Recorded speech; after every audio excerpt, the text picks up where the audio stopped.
Good morning, thanks for watching. In this episode, I'll be talking about this Commodore VIC-20 I just recently bought off eBay.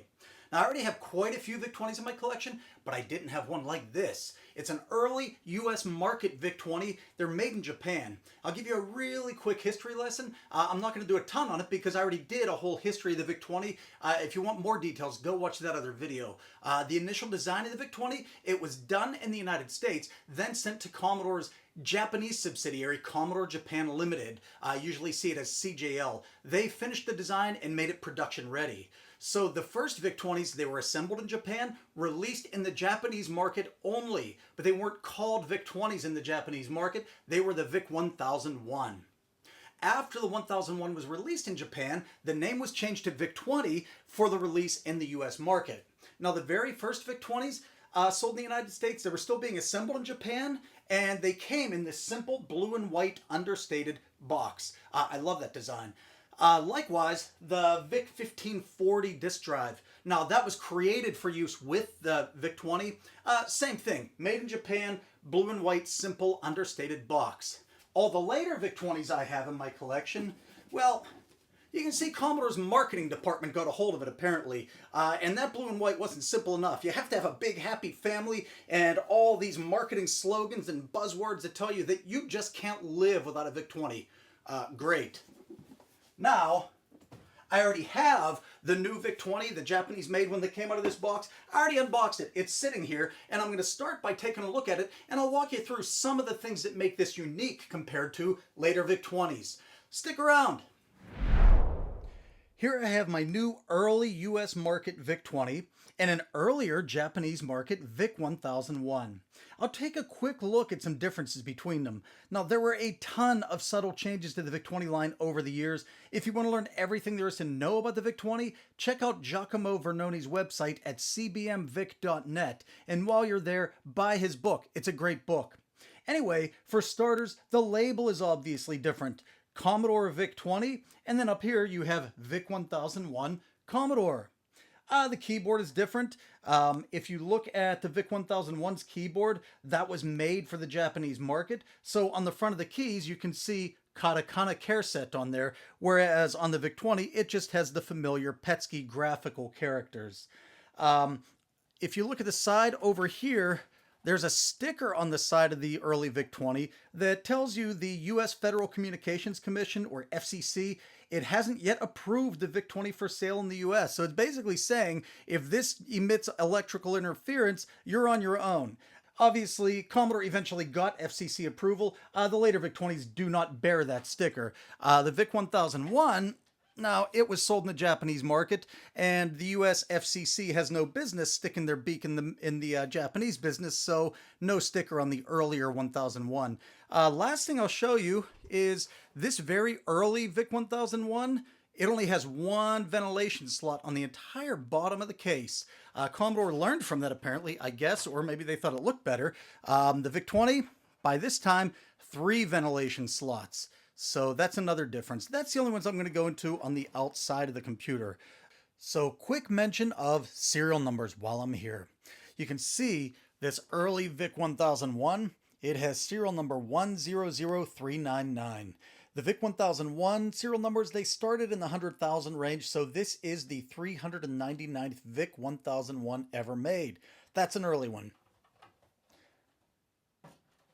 The VIC-20, you can see, this is an early VIC-20 model. The ones made in Japan, the earliest ones, the very first ones sold in the US, made in Japan, have serial numbers in the 500,000 range. So this one, not particularly early, I guess 12,560. Early enough for me, makes me happy, but that's what you're looking for. If somebody says, oh, I have a really low serial number VIC-20, well, the really low ones are actually in the 500,000s. So say if you had this one, and you were like, oh, if this popped on eBay, they'd say, whoa, early VIC-20 pet keys keyboard. And people love those pet key keyboards and will pay a fortune for them. And then they show the serial and they say, Whoa, serial number 9957. It's the 9,957th VIC-20 ever made. Well, not at all. There's a V in front of it, made in USA. They did not start making them in USA until a little bit later. So this is not actually an early serial number, even though it's a beautiful machine and it has the PET keys. This is a later machine made in USA. The earliest ones, 500,000 range, made in Japan. Next, the PET style keyboard. Now, what do I mean by that? Well, if you're a VIC-20 fan, you surely love the early VIC-20s because they have what is called the PET style keyboard.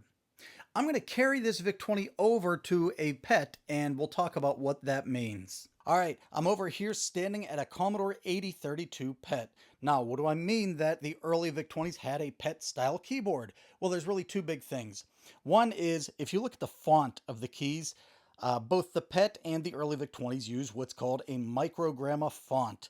It's the same thing. The later VIC-20s used either Euro style or I don't know what the newer one's called.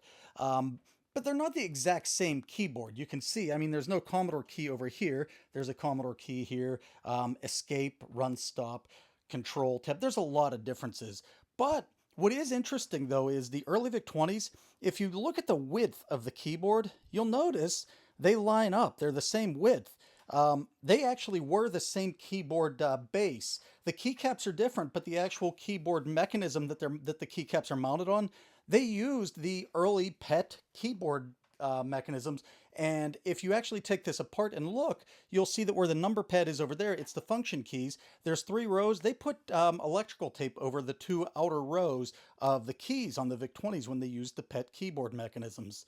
So that's what's meant by PET style keyboard. So one thing I haven't mentioned yet, but you probably noticed, is this giant cord sticking out of the back of the cartridge port. What's going on here? Well, the original owner of this VIC-20 created this. It's a combination 5-port cartridge expander and fully external power supply. The external power supply for the early VIC-20s is nothing more than an AC step-down transformer. So this is the one that actually came with this VIC-20. And you can see right on here, it says the input is 120 volts AC and the output is 11 volts AC. The rest of the magic happens on the inside of the VIC-20. There's a bridge rectifier in here and a linear voltage regulator that convert the AC to DC and regulate the power to 5 volts DC, except not in this one. So let's open it up and take a look.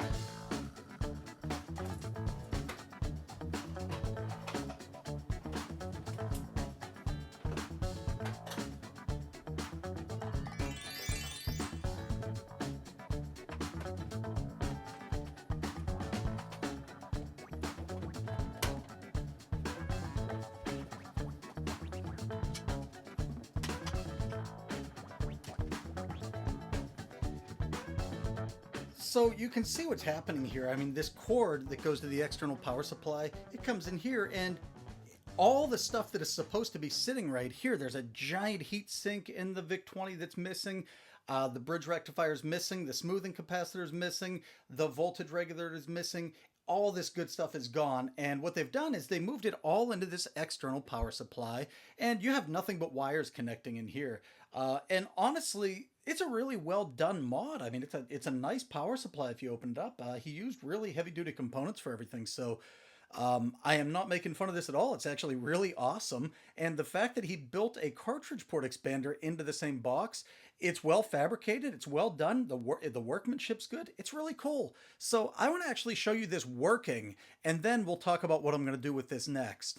So I added the 1702 monitor here so that we can actually see whether the VIC-20 works or not.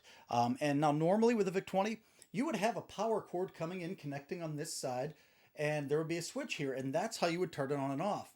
With this external power supply, the switch is over here.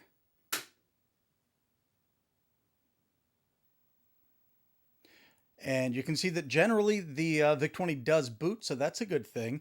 Next thing I'm going to do is show you how this external cartridge expander works, the 5-port cartridge expander. So real quick mention, cartridge expanders, they weren't novel. I mean, a bunch of people made them. This is a commercial one by Hessware, Human Engineered Software, I think it was. I like Hessware stuff. But this is a commercially made 5-port cartridge expander for the VIC-20. And same exact notion, you can plug cartridges into any one of these or all of them and select which one you want to use, and there's a reset button there. So this isn't necessarily a novel invention, but it is homemade and it's extremely well done. So let's see how it works. So I brought some VIC-20 cartridges over, and I'll start with Road Race. I'll throw this one in. They go in this direction, which actually unfortunately took me a little bit of experimentation to find out. Now you'll notice I don't have this one turned on. I have all the switches for all cartridge ports off. So when I initially turn it on, it boots just to regular VIC Basic. If I hit that switch, then I can press the reset button, and there you go. Now I'm running this cartridge. It's plugged in over here in this external box. So that's really cool. Now, what if I wanted to have multiple cartridges in here? Let's see how that works. I'm going to turn it off to be safe because I really don't know how this is designed, and I don't want to break my new VIC-20. Oh, this one, by the way, Gorf. We'll put that in the second slot. I'll turn this one off, and let's see what happens when we boot now. All right, let's turn Gorf on. Awesome. There we go, so that works. Let me turn Gorf off, turn Road Race back on, press reset, there we go. So it is a really cool cartridge expander and external power supply. So that's everything for right now. I hope you enjoyed seeing this machine. I was really excited to get it.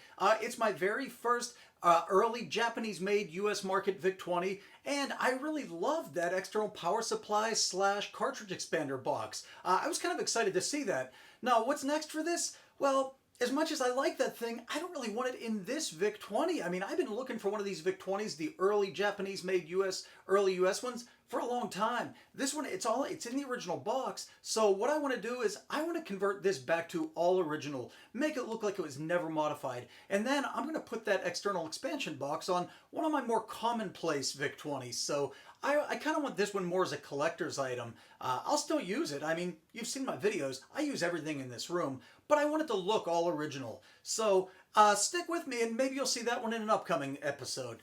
Later.